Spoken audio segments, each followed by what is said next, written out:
এই যে সাজানো হয়ে গেছে, চলছে চলছে সাজানো। আচ্ছা, হ্যাঁ হ্যাঁ, ওই আমরা বান্ধবীরা মিলে সব অ্যারেঞ্জমেন্ট করছি।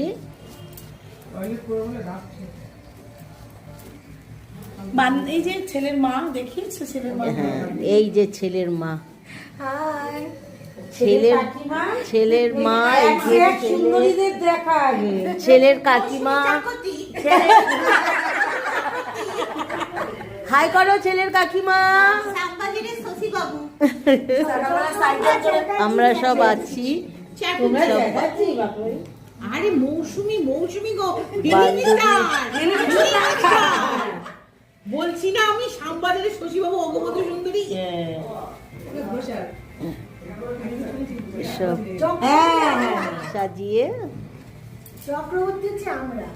এখন কি বলে জানিস তো, এখন ফুলসজ্জার থেকে আইবুড়ো ভাতের খাওয়ার তলায় বেশি ফুল থাকে। এখন ফুলসজ্জার খাটে আর অত থাকে না ফুল। লজ্জা পাবে এখন থাকে খাটো। কেন? কি এটা?